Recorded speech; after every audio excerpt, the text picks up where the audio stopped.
And we are rolling on part 5 of our quest to uncover the best impromptu speaker in COM 103 here at UCLA, where it's a beautiful day. The fires are firing and the smoke is smoking, and we're about to hear from Armand Soleil.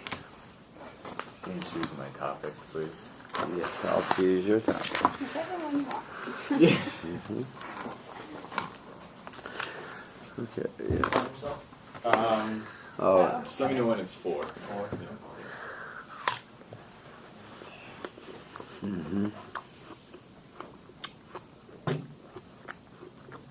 Okay. Where be you? Right there, there. Oh, right there. Okay.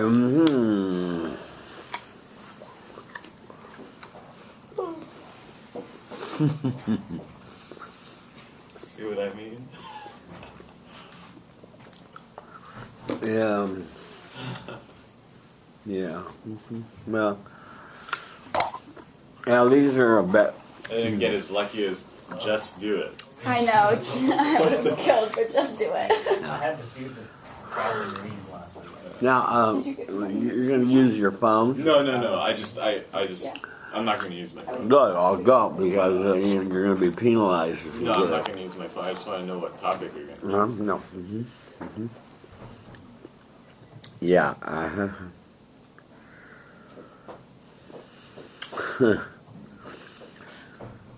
Yeah. Okay. Well, Unless you want. is this in order? Yeah, it's in order, yeah. Okay. 1, 2, 3. We've had enough of Maya Angelou and Jack London. I'm interested in Toni Morrison's quote. And Toni Morrison, a rather famous black author, woman, wrote, "I get angry about things, then go on and work. I get angry about things, then go on and work." Alright, my name is Armand. Hi, Armand. So Toni Morrison once said, "I get angry about things and then go on and work." Now I'd like to ask, when have you ever been angry and effective later on? When you're angry, when you wake up and you've set the tone for the day, you're angry about whether it be about your relationship, your loved ones, school, finals. For the rest of the day, you're just going to be depressed, and your mind is going to be thinking about your source of anger. So I am going to give you 3 reasons why you shouldn't follow this model of getting angry and then going on to work. The first reason I'll give you is that anger does not solve any problems. So anger doesn't solve any problems. When you have this mindset of rocking the day with your positivity and something just knocks you down, you're going to be focused on and you go to work and you're angry, you're not going to be able to give your 110% into what you're doing that day. Okay. And so you want to find why you're angry and say, okay, let me see how I can try to figure out this reason and who made me angry, what caused this, which leads me into my second point of finding your source of anger. And this is the number one thing that you need to focus on when you're set with this mindset of anger, of what made you angry and what you can do to solve that problem for the rest of the day, whether it's meditating or thinking to yourself and just kind of stepping away from work and finding out why, what caused this problem, and then telling yourself what can make it better, and focus on the bright things, and focus on what will make you happy, and smile, and think about all the happy things you have, your loved ones, fun activities you can do with your friends, eating always makes me happy, and and third, and going into my third reason why you shouldn't follow this model is because anger does not give you the satisfaction you need to set yourself for work. And so a famous example I'd like to give is Michael Phelps. And I believe it was the 2008 Olympics, I remember there was this huge news story where he was angry that day, and he couldn't set himself to swim during that race. And he's like, I am not going to make myself or force myself to go to this event if I have this angry mindset, or else I'm not going to be able to perform well. My mind's going to be colluded with these negative thoughts, and I don't want to spread that negativity, and I don't want to be diluted with those thoughts, so I can focus into my swimming. Yeah. So, in summary, I've given you 3 reasons why you shouldn't follow this model, and why you shouldn't get angry and go on and work. And these three reasons have always worked for me, and I believe they will work for you.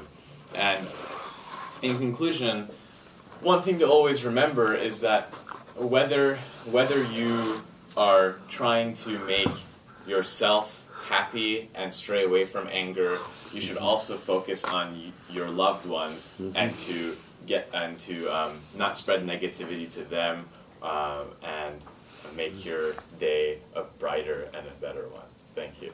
Thank you. What was the time you had? 4:20. Yeah, I had 4:17, so that's fine. Okay, would you all 3 say what you like while I excuse myself for 1 minute? Tell Armand what you like. Hi, I'm Daniel. Hi, Daniel. You're a motivational speaker. Thank you for that. Thank you. And yeah, let's just chill. Alright. Yeah. He's Yeah. excusing himself a lot today. Oh, did you leave during class? Yeah. Yeah. What I liked, my name's Patricia. Hi, Patricia. I'm in Com 1, by Oh, the way. I nice. don't know what you guys talking about. But I liked your genuine. But to be honest with you, I didn't just focus on the third one. I focused on the first and the second one. It's like I forgot one of my points. Oh. So I just... Did you make up the Michael Phelps thing? No, that was really... Oh, okay. I was like, yeah. You showed genuine feelings. Oh, thank you. I can My, relate. my second point I replaced with my third one, and then I just made up a third point. But the second one was negativity spreads like a wildfire. Oh. I was gonna like relate it. Aww. Missed out on a prime opportunity. Oh, it looks really cold outside. I'm kind of sad, you know. I always get sad about leaving these intimate class settings because Yeah. I was like just getting to know Taking like everybody. every middle class possible. Yeah. Because you know, most of these classes are lectures, and it's You nice. don't get to It's know very anyone. refreshing when you have. I never take classes like these normally. Being a Do you science major. prefer This one I didn't mind. I don't really like sharing in class, so sharing? like Oh. my thoughts. Yeah, I don't mind public speaking. I just like don't. I don't know. You don't like bringing up your personal things. Yeah, I into just don't like discussions. I think it's just because I'm tailored for like the science stuff, and we don't do that. We don't just like share. your MCD. Yeah, MCV. Yeah. Was that molecular cellular developmental biology? Yeah. So, what made you just for fun? You just took this class, or was it Yeah, just, just for Are fun. you minoring in anything? I'm minoring in global health. Yeah. Yeah, I know. Fourth The year? fourth year. The grade distribution was good. It's very attractive. So yeah. My roommate wanted to take it. She didn't end up taking it, but then my other roommate did. So Yes. She showed up on like the Ciela. second week, yeah, and I was like, what? Hi. Yeah. Also, I didn't know he didn't use Yahoo. He couldn't get Yahoo emails, so I've been emailing him. Yahoo. All over. Well, Yahoo's like Yahoo. I don't even get Yahoo emails Really? in my I've Hotmail never account. had a or- problem. Yeah, it's because Yahoo was hacked recently. You know Yeah. about that, Oh right? no, I didn't. Oh, like That would almost make a lot of almost sense. all of Wait, the so this is a users. new thing? Yeah. Like they he should have they been getting my emails earlier in the quarter? No, or- no, no, no. They, Oh. they got hacked twice. Like once 3 years ago, and once just like maybe 6 or 7 months ago. Oh, okay. And this most recent hack was like almost affected everybody. And I remember my dad. He hadn't had used his Yahoo account in a while, and then they made him answer some security questions because I guess he was one of the people. One of who the were people, affected. yeah. But then Yeah, all it's- of these email hosts just blocked Yahoo, especially schools, because they're like, That oh, makes just, sense. yeah, it's just fish. Yeah, that makes a lot of sense, but I wish you would have said something before last week. Yeah. Also, I was like really sick, like vomiting, like Oh. all over. I know it was awful, and so I wasn't even there. Are you better So then, now? I'm good now. Yeah, it's a stomach flu. This was only a few days, but Ciela said something Saturday night, and I emailed him like 3 times, like, why haven't you responded to my policy? Like, I haven't even started working on it because he haven't responded to me. He didn't respond until Sunday night. Oh, what did you do? Did Ciela send an email? I sent it off at Gmail on Saturday, and then he still didn't respond. So then I had Ciela send an email that was like on behalf. I was like blowing up this guy's inbox. So did he end up responding? He ended up responding, Okay. and Nice. Yeah, he needs it's a okay. TA. Yeah, he needs a TA, or just He like has maybe make one. the announcement. He has a TA, but There's a what- TA for this class. not for this class. Oh. No, He no. had one in his 102 class last recorded. He pretty Oh, much Sam? Sam, right? Yeah. So, Yeah. It's kind of weird. what do you mean? No, I don't know. He just he was a cool guy, but certain things like he just had. What do you have to do yours? Okay, So we what should- was the consensus of the feedback? You were amazing. Oh, 10 yeah, I out of thought I was 10. like Fabulous. Jesus. Let's start with Kelsey Grammer. What was the summary of Oh, your well, statement? Daniel said that he really liked my motivational points, and then what was your name? Patricia. Patricia said that she also really liked it, but she said that I could maybe stand in place a little bit better and stop moving around. Walk more meaningfully. Yeah. And And then Kelsey I. Grammer. Yeah. Kelsey Grammer. I thought the points were really clear, easy to follow, and I thought like the Michael Phelps one was really good because Yeah. Yeah, it was that- more concrete. And that was right on the point. It was right on the point. Yeah, that Yeah. was great. Great example. Okay. I'm on. Yeah. A little time left, so a little more analysis. I also completely forgot one of my points, so I just Yeah. improvised. I know you Which improvised. is the point of impromptu, right? Yeah. You know, you gotta. And your point was that you finding the source of anger, negativity spreads like wildfire, and anger is not the answer to anything. Yeah.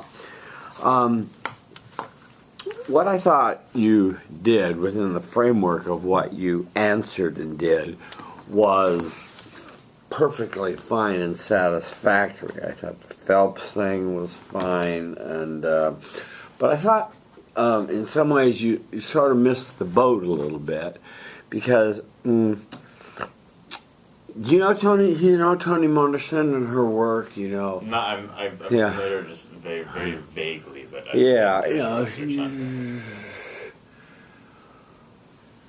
she's an angry black woman that's written about the black experience, and she's had a tough life, and she's written about it, and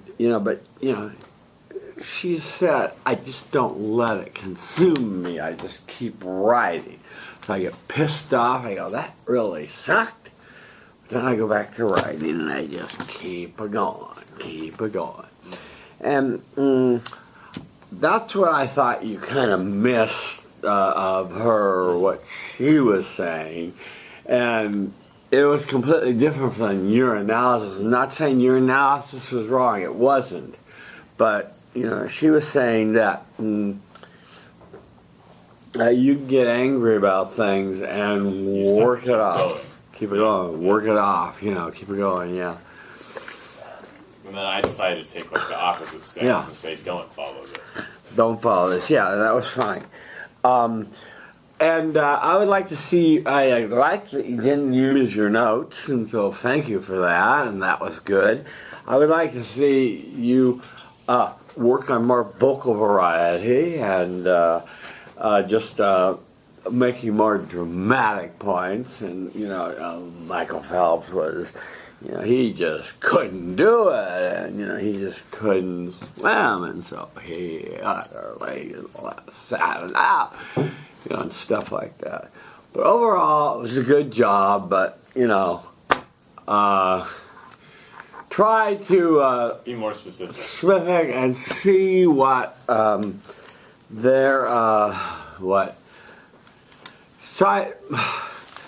I know that it was, I didn't expect you to do a 10-page research paper on Toni Morrison, but it wouldn't hurt To do to a background. Yeah. go to Wikipedia and check out old Tony. All right. Noted for next time. Okay. Thank you. Thank you.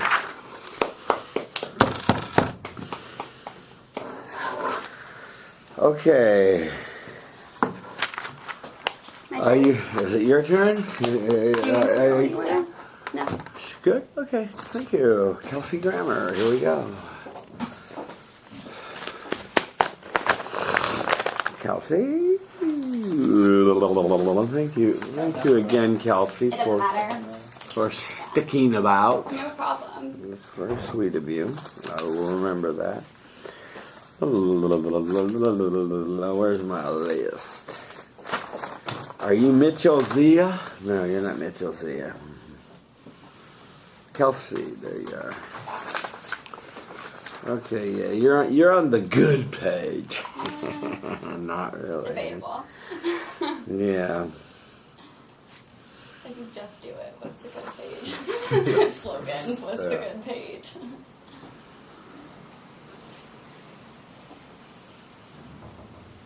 Yeah. Yeah. Okay. Yeah. Well, these are really Heavy? heavy quotes. I know. Really. Are they in order, Kelsey? Yes, they Yeah. are. They should be, and they're numbered 1, 2, and 3. So. Okay, good. Okay, well, I'm going to ask you to speak on number 3 on the Booker T. Washington quote.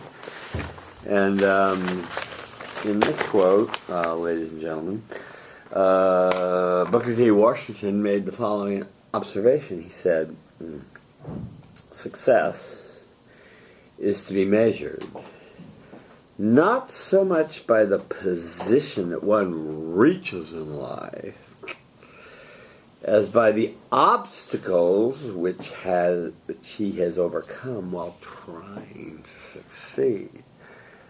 So, it's sort of like you overcome obstacles, you deserve a little extra kudos, right? Yeah. So, Kelsey, talk to me about overcoming obstacles, please. And and do we have a timer? You're doing the nasty. Okay, good.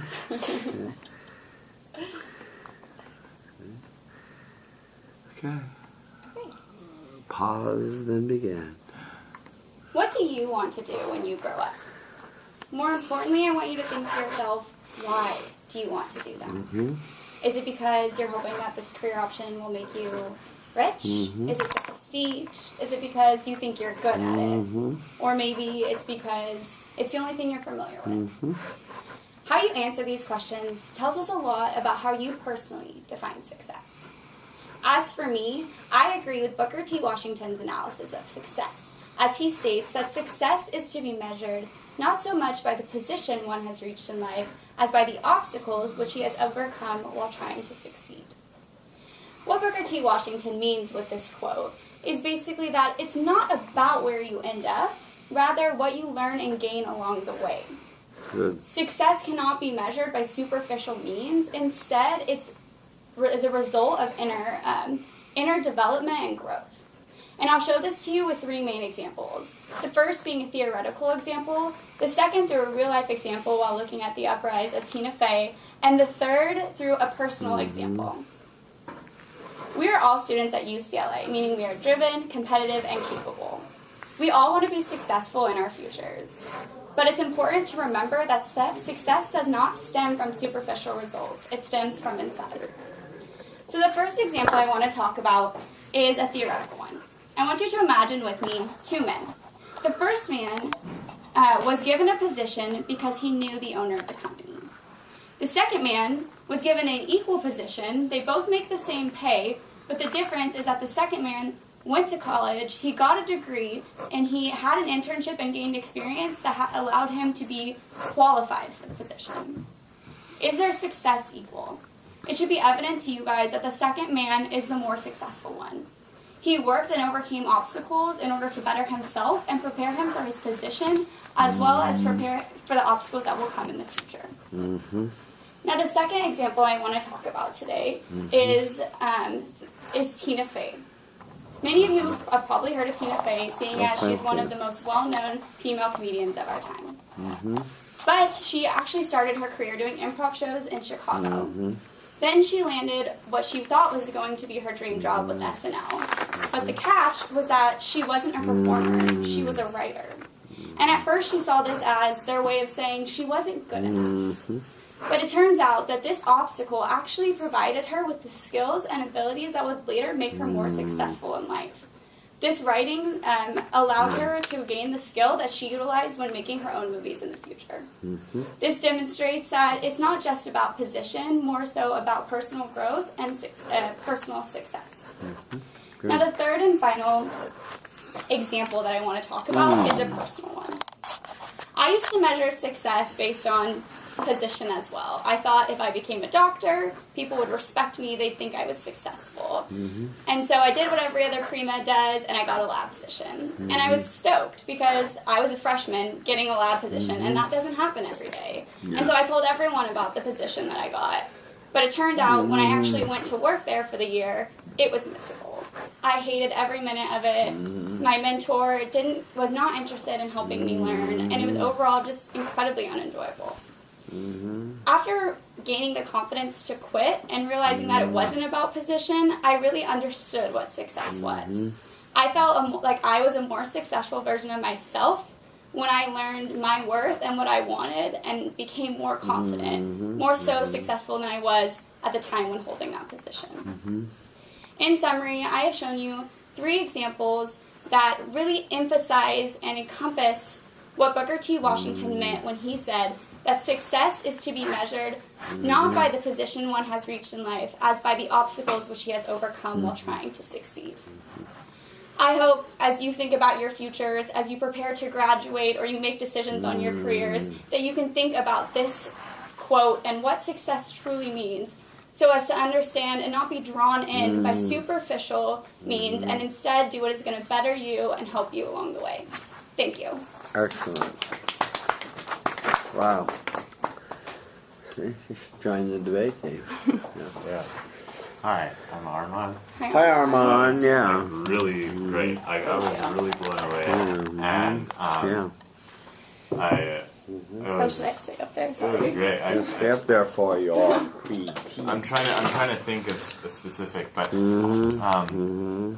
your structure was so well built, and while you were speaking, I was just thinking of a new construction building and like how yours would be so stable, and like the examples you brought up were really resonated with me because I'm pre-med too, and the whole lab thing, and it's like wow, you got a lab job as a freshman and then you quit, like so overall, just a great job. Thank you.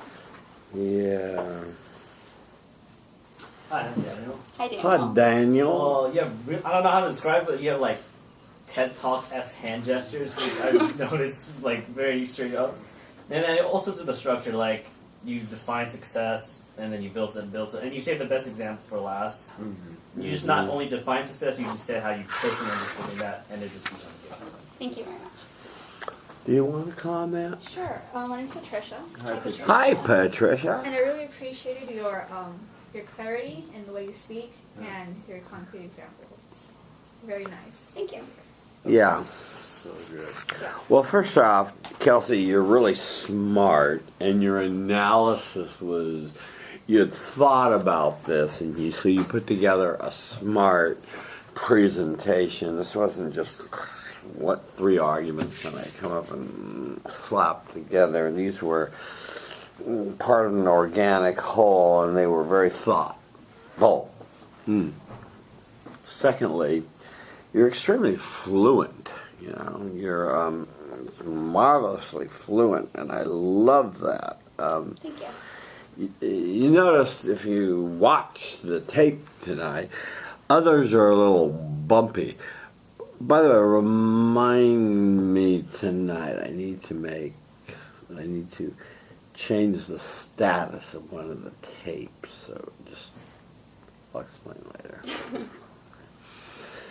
You'll understand. Yeah, and that's a great quality, and so keep it, because that smoothness makes you very pleasant to listen to. Yeah. You started with, what do you want to do when you grow up? A rhetorical question. Passion, good at it, rich, prestige. And you said how you answer this question, it's how you're going to define success, and that was really excellent. And Washington realized that people that have been given everything many times don't have the backbone and the ability. They haven't gone through the school of hard knocks, and their parents have opened every door.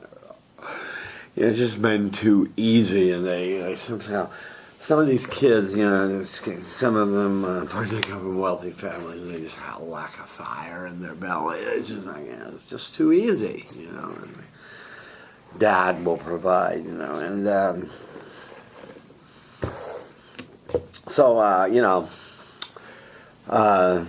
this was well documented in your presentation.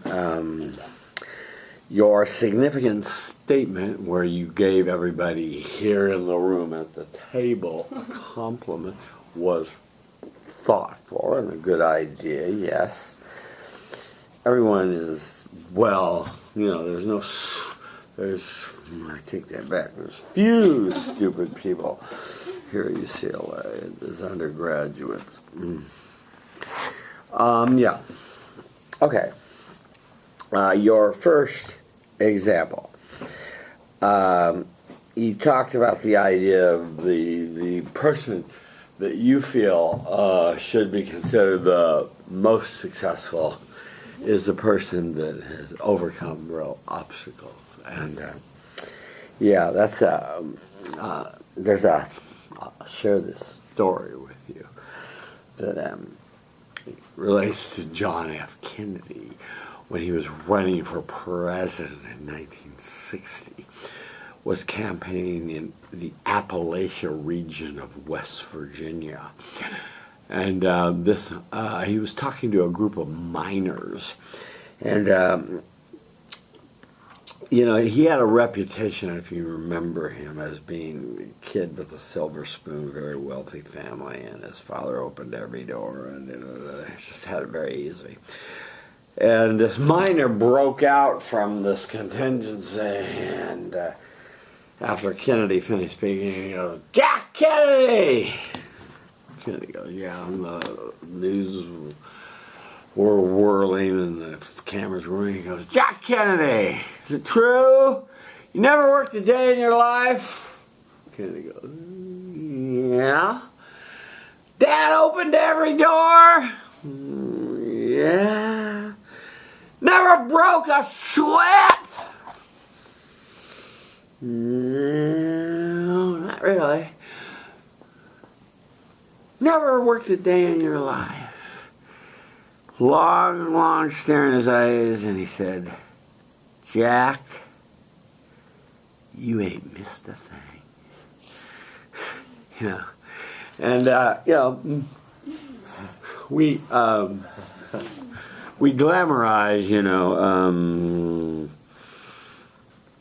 people that work hard, but Kennedy was a little different type of person. On the Tina Fey example, I like the way you had a variety of examples, and the Tina Fey example was a really good example. I happen to know this example too, and I knew about it, and I knew that she was very discouraged by not being allowed to be a performer, although she has come back from that ignominious beginning to be not only a great writer but a good performer too. But she the setback, she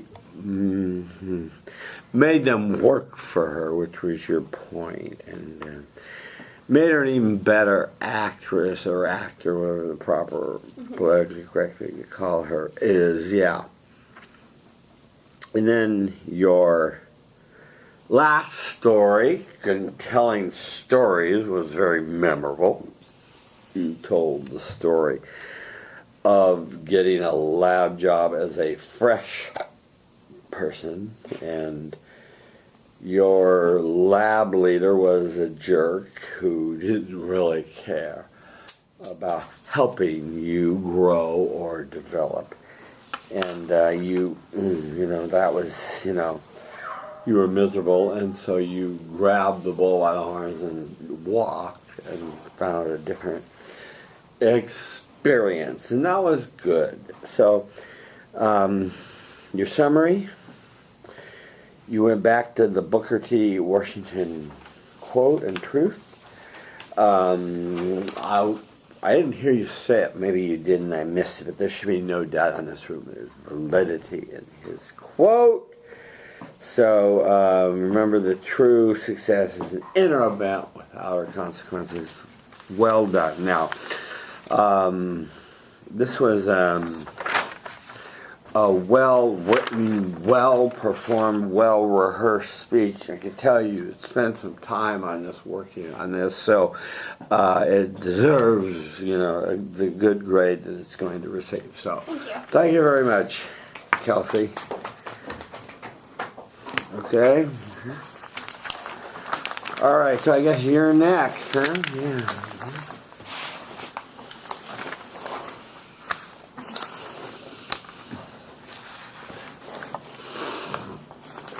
You.